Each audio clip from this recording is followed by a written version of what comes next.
Hello and welcome to another edition of the Halcyon Show. My name is Lorne Risley and I'm going to be your host for this episode. Welcome back, how are you? Did you check out some of the most recent videos like I keep telling you to do? If so, data defense, what a game, right? Good game, right? Well, of course. I'm Emperor, and therefore I decreed it, and my word is law. So, having played data defense, let's move on to something newer. Sort of. Let me ask you a couple of very quick questions first before we get into this review. Have you ever wanted to play a horror where everything is done wrong? Well then, you're in luck, because Fear in Hospital is the most ironically named title since Purple Hills. Did you know that that song isn't actually about lavender-coloured land masses? It's weird, right?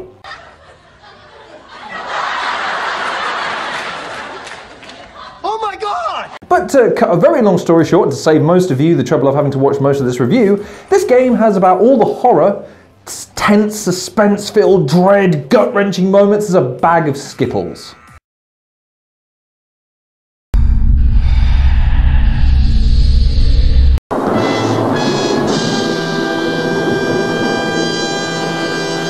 And as an emperor who has presided over literally no executions, no famines or atrocities, I'm perfectly placed to tell you what isn't scary in games. And I should probably preface it at this point in the review, as I do with most of my videos, I don't like horror. I've had discussions of this with one of my friends who will be laughing out of his ass at this review, considering the nature of my views on the genre, but I thought I'd try and do a review on a game series or a game genre that's going to make me feel a little bit uncomfortable, that's going to test my limits as a gamer and a consumer of content. I was after a horror, a game that was going to get me on the edge of my seat, heart pounding and make me dread every single time I have to boot up the game. This was not that game. That, sir, is an investigated fabrication. Why, I hear you ask? Well, let's take a look. This is the Halcyon review of Fear in Hospital.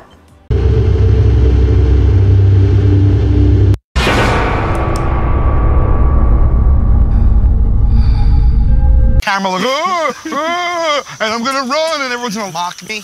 Fear in Hospital is a free-to-play, first-person horror survival game of sorts by IO Games, a developer, and published by IO Games as well, a developer that I had some experience with recently. I sat in on a game review over at Defunct Games channel, go check out that video now, whereby we covered a game called Crossroads Extreme, I should say. A game that, on paper at least, and from what I saw, looked reasonably colourful, reasonably elaborate and detailed enough. A simplistic game, sure, but something that could be reasonably entertaining with levels and at least a degree of depth and high scores and things of that nature. This game, no, it doesn't offer any of that. It's due for release on the 3rd of July, which is actually the day before I'm recording this, so scraping by on the skin of my ass on this one. The official synopsis of the game, and bear with me on this, Fear in Hospital is a terrible survival horror in hospital where you should find a occult path to exit.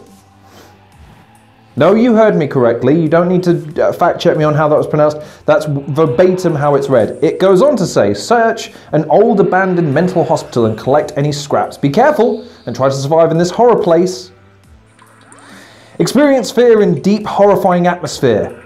Survive in and find out horror stories about mental hospital. But he didn't say anything! It goes on to say, mature content description. The developers describe the content like this. Game has violence.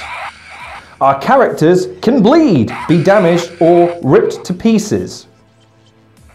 I'm dubious about those last 2 points, by the way. To boil it down to its basis element, it's a survival horror game, first person, that's basically just trying to rip off Outlast 4 years too late. Doesn't anyone notice this? I feel like I'm taking crazy pills! And again, I can't emphasize enough that this is such a weird game for them to display and make, considering how much better and well-rounded Crossroads Extreme was compared to this one. And considering that the game that they have there, and indeed a lot of the other games that I see that they've released, retail for around about £2.49 all the way up to about £7 after a discount, of course, which would work out to around $4 to $5 to anywhere to $10 to $12 retail on Steam. This one is a free-to-play game, however I doubt severely that's the case considering that there isn't anything else in their library that fits that description. But as I'm about to explain, any price for this game is going to be way too high a price to pay for this experience. In fact, you might say that the price point of this game is the most terrifying aspect of all. Yeah, I know that cliche has been beaten to death, but considering nothing gets beaten to death in this game, something might as well, and I might as well be the one to do it. Or I might order one of my subjects to do it for me, of course. Emperor and all that. He's bad to the bone. Ain't you, Tyrone? Of course I am. So, this is going to be an amalgamation review because I'm going to just jump right in. Let's talk about how the game's made, how it plays, and how it looks. So let's just start with the stuff that works to save time, shall we? So, I have a few notes here, so if you'll just bear with me a second. What works? Your flashlight. It does indeed illuminate things. Actually too well, because you have a battery mechanic in this game, again similar to Outlast with the recorder, so you replenish your batteries presumably to keep your flashlight on, which is the main means of keeping you alive to be able to see in the dark. The trouble is that you don't ever collect the batteries, and you don't need to, because when your battery runs out, it just keeps on going. You never need to replace the batteries in this flashlight for terrifying reasons, I'm sure, but in effect it just boils down to a very pointless mechanic that either the developer threw into the game to appear more deep than it really is, or it's broken, which kind of negates what I just said about let's talk about the stuff that isn't broken first. Anywho, let's move on. Doors in the game do open.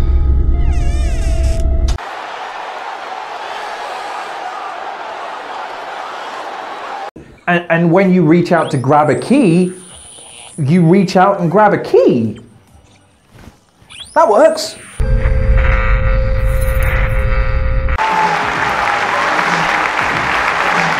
And last thing I can think of, the autosave mechanic seems to work pretty well.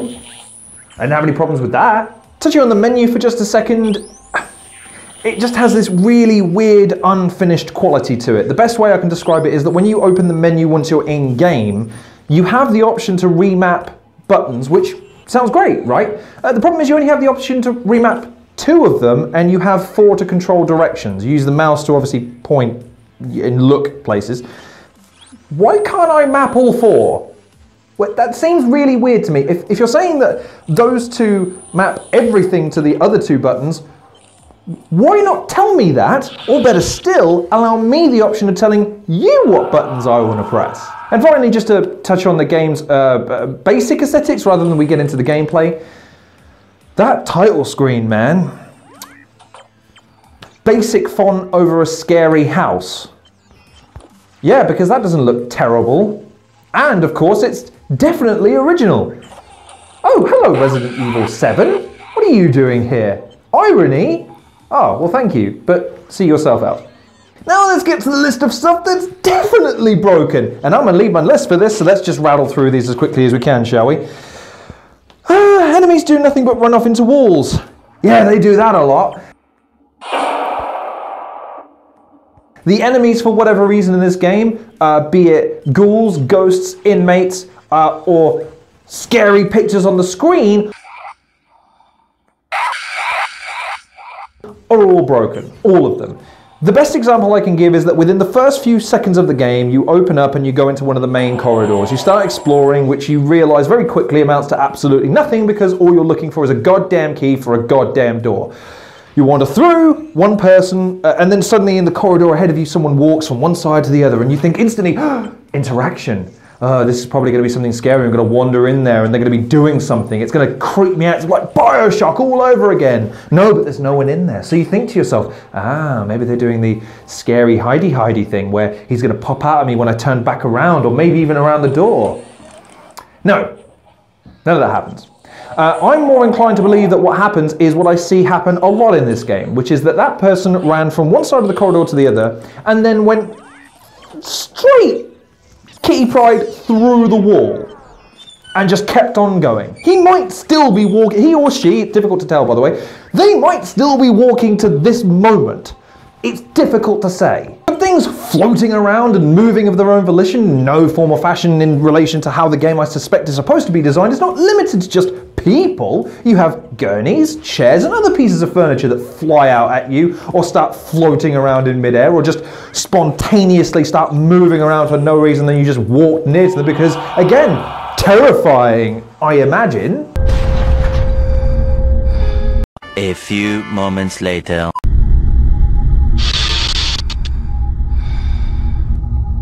And let's talk about the jump scares for a second, because what horror doesn't need jump scares? So, as you'd expect, you walk along, so you see something, you move in to investigate, boom, jump scare, right?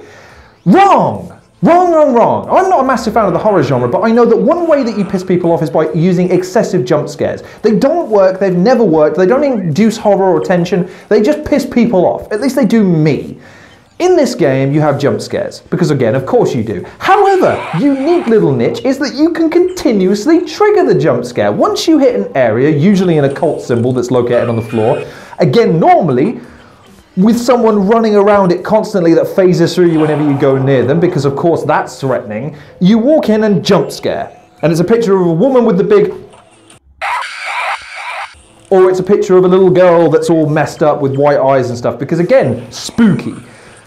My question is this, the once, fine. When I realise that all I need to do is go, and when I do that, it goes, and I apologise in advance for this,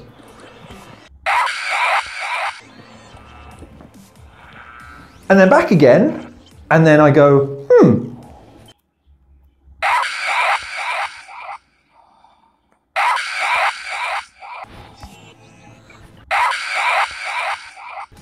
it somewhat loses its luster, because then what it means is that every time you see a jump scare, what do? You start playing the hokey pokey. You put your left leg in, your left leg out, in, out, and it's supposed to scare you all about, but then it really doesn't, so you go home. That's what this game's all about. Well, I'm out, guys. If this is what's cool now, I think I'm done. I no longer have any connection to this world. I'm gonna go home and kill myself. Goodbye, friends. And I made that up on the fly. I didn't refer to my script or anything there, but because I've said that, I'm probably going to get accused of having written that joke as well. But it was actually funny, so I couldn't have possibly written it. Anyway, back to the review. Let's talk about the ghostly enemies, the ones that just pop out of nowhere. These are the ones that you're walking around, ooh, flashlight, ooh, turn, nothing there, turn back, boom! There's something there and it's scary. Ooh, God, it's there. Don't make the mistake of walking towards them, specifically walking past them. Why? Two reasons. Number one, they don't do anything, they just stand there. Secondly, they're effectively cardboard cutouts. Once you move within range of them, specifically next door to them, you see that they do this. They become flat. And they don't do anything. They don't make any noise, they don't make any sounds, they don't move towards you, they don't have animations, and they're two-dimensional. I mean, why are they there then? You might as well have cardboard cutouts of Michael Jackson littered across the place, because again, that would be scarier. And the final thing that I'll touch on, just because it's the only other thing that comes to mind in terms of broken shit in this game, is occasionally you'll come across body parts strewn across the place. Heads, limbs, bodies, torsos, all the rest of that sort of stuff. I came across a body once, and then there was a severed head next to it. Now you might be thinking, well, what's wrong with that? I'll tell you what's wrong with that. Very simply put, in a game this lazy by the looks of things, you would imagine that they would simply use the same models over and over again, which they did for the enemies, and they did for the corridors, and for the keys, and the animations, and the voiceovers, and things of that nature. Why they chose the desiccated body parts of people to suddenly start getting creative with the anatomy of these things baffles me, because in one corridor I came across a body and a severed head, as I've referenced before. The trouble is the severed head is about the size of the body itself, which makes me think one of two things. This is a mental asylum for giants and normal people, or that the game has been coded so badly that it doesn't understand what it's meant to generate when it's supposed to generate these things. To the point where the head is just this. I don't understand anything what's happening here. And it's not scary, it's just baffling. Let's talk about some other annoyances in the game, shall we? The main character, I suspect it's probably a guy, we'll get into that in a bit more later, clearly has some kind of respiratory issues, because from the moment that you start playing the game to the moment that you inevitably turn it off to go and find something actually scary, he's doing this.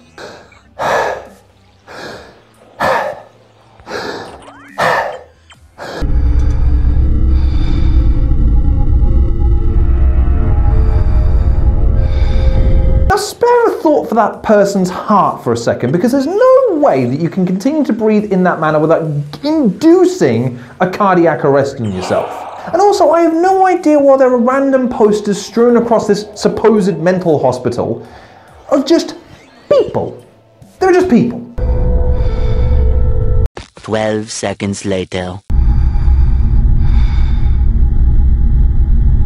They're not actually anything to do with the game. They don't appear to have anything to do with design. They might be the developers, I suppose, but they're just people on the walls in a mental asylum with no slogans. You know what I mean? If it's the developers, again, I get it, but why? And if it isn't the developers, why? Why? Why? To touch on some of the other elements of the game for a second and to kind of rein myself in a little bit, the animations, repetitive, jagged, very computeristic, not organic in the slightest. The music, predictable in the sense that it tries to go for the eerie, sort of somber mood and then the occasional like, great, but lacking sorely in any kind of originality. And just something that I've touched on earlier. I don't know what nation our intrepid developers hail from, but it would be nice if once in this game I could see a sentence spelt correctly. Just one. Even the name of the game, I suspect, sounds just a little bit grammatically incorrect. Fear in Hospital.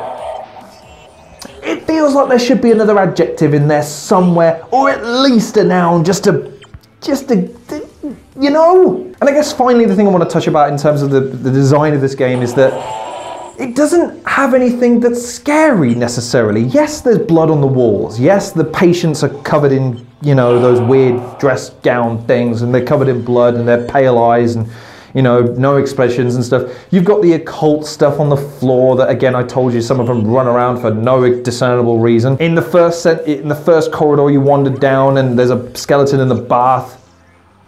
Great, I guess. But the point is that this game looks murky, dark, drab, and completely uninspired, but I suspect that's not on purpose. It's actually hard to see anything, even with the flashlight pointing at anything. And again, I love how the flashlight illuminates everything in front of it perfectly, sort of, but then everything outside of the flashlight is just pitch black, because of course that's how light works. Light only moves in a beam. It doesn't illuminate anything else around you, because of course when you turn on a light bulb when you walk into a room, the only thing it ever illuminates is the thing directly underneath it, because of course that's how it works. In terms of some of the other mechanics in the game as well, you've got lamps and radios and stuff that you're supposed to be able to interact with, but you don't really. You turn on lamps and they don't turn on, even though they're clearly, the light is on, but nothing else is illuminated, again, because physics. You also have other things in the game, like drawers and bookcases and other things you're supposed to be able to interact with, but you really don't. So you're left with really just, again, the atmosphere that the game paints for you, and just overall, the atmosphere, design,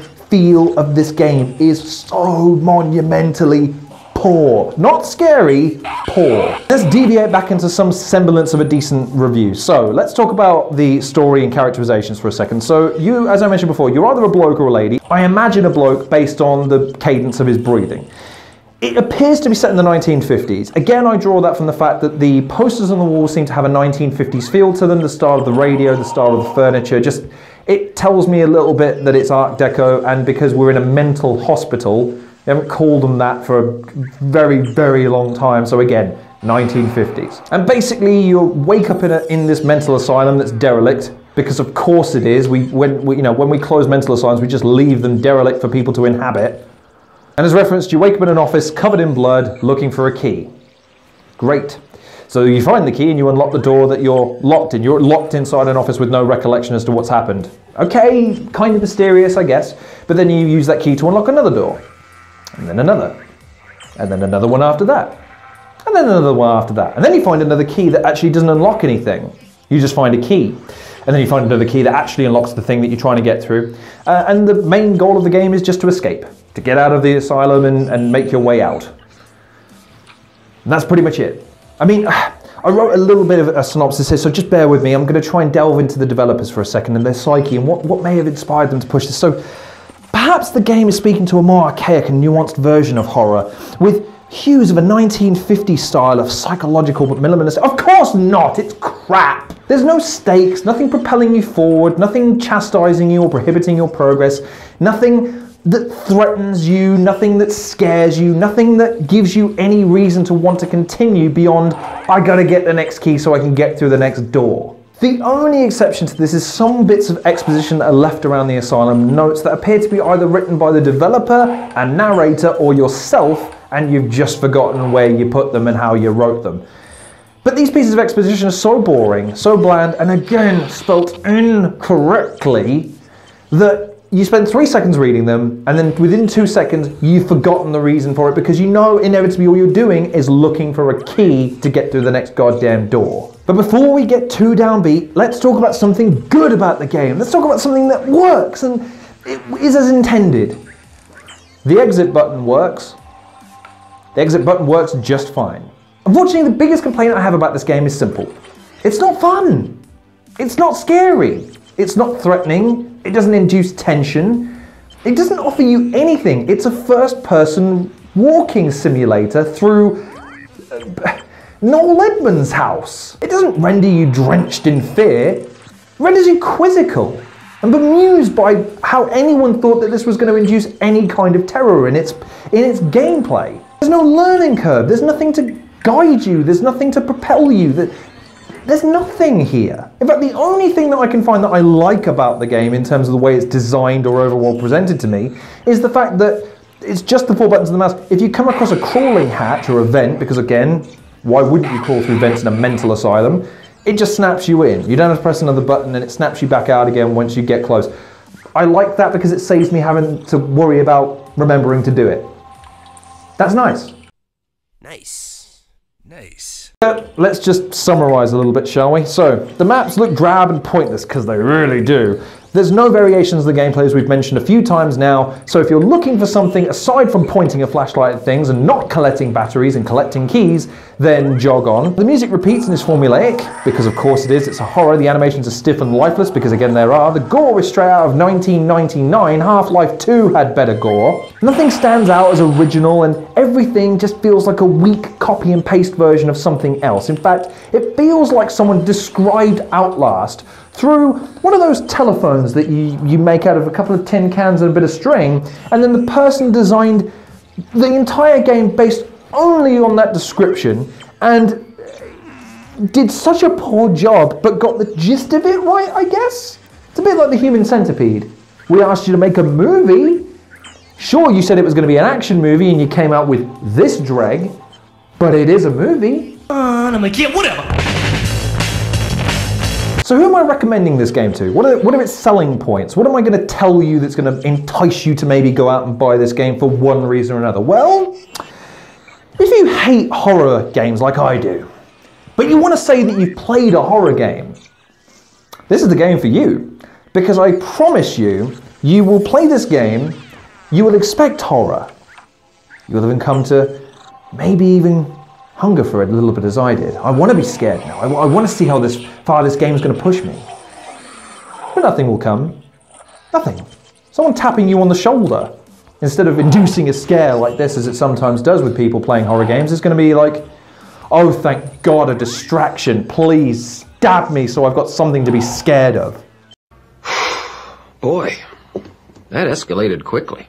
In fact, I'd go so far as to say that your pants are going to be drier and more barren as a result of this game than the whiteboard that the developer used to sketch down ideas for it. And my lasting feeling of this game is that I'm just stunned. I'm stunned that they've put together a game with its sole purpose of being scary, and that they failed miserably in that endeavour. And before anyone comes at me with the description, because the description actually states terribly designed or something to that effect, and people might say, well, no, Lorne, it's a parody, it's meant to be bad, it's one of those games that sets out to be terrible. Hey, I doubt it. Okay. Fine, except for this game has already exhibited a level of grammar that I would equate to my 3-year-old daughter. I don't give them credit for bad grammar pointing to potentially a game that's a parody of the genre. It's a bad game designed badly. So what would I change in a second installment to make it better and more worthwhile? So much. I'd introduce a threat and a health bar, minimum. Program the enemy so that they actually bother attacking you and presenting some kind of threat.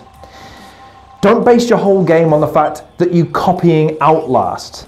And more to the point, if you're going to do that, remember how Outlast actually scared people. Set pieces that built tension before the frantic moments of running away from everything in sight. Moments of characterization. Real tangible things that even in a horror game, where you're not meant to get too attached to anyone or anything because invariably it's gonna die in flames, that game did in leaps and bounds better than anything that's put before you here. Most of all, fix these goddamn bugs. Things shouldn't be phasing through walls. It's 2019. Fix that. Improve the graphics. It's not 1999 anymore, guys. Come on. Pull your socks up. And finally, and this is really important, get a spell checker. That's your phone does for free. And finally, some tidying up. So I have no idea what the game's going to cost, if it is going to cost anything. But again, it's going to be way less than what they're going to charge in terms of worth. It's broken, it's not fun. And while I admit, I don't appreciate horror, as I've referenced a couple of times. I don't even like horror, but I wanted to review a game that was going to test my comfortability. I wanted it to test me. I wanted it to push me. I didn't want a game that was going to prompt me to narrate through my own playthrough, just so I had something more interesting to talk about. There's Jeff. Dora, what are you doing running around that circle? Still not talking to me, huh? Okay, I'll be back next week to check on you some more. Go to bed now. Naughty, naughty girl. See? That was more interesting than this game. If you enjoy broken games that are bad and just fun to laugh at, maybe this will hold something for you, but if you want horror, and something that's going to make you feel gut-wrenched, that's going to push you to your limits, that's going to make you want to look away, I'd sooner recommend Two Girls, One Cup. It's free, readily available, and I can guarantee once you see it, you can't unsee it. Damn! And on that note, given that I've just recommended Two Girls, One Cup over a game, I think it's time to end. So thank you very much for watching this edition of the Halcyon Show. Please like, share and subscribe and check out some of the content that I've been producing recently. I hope you've been thoroughly enjoying it. Also, go check me out over at Defunct Games channel. We've been doing some reviews, we've been doing some podcasts, we've done Defunct Decides where I win everything, so go check me out over there. Your Emperor needs likes and shares, people, and he also needs you to go and support his subjects because how else will they grow in power? We all want to take over the world, just with me at the helm. In the meantime though, follow me on Twitter, @LorneRisley. I'm usually doing something over there. Take care of yourselves, and hopefully, if I've not put you off gaming as a whole with this review, I'll see you on the next edition of the Halcyon Show.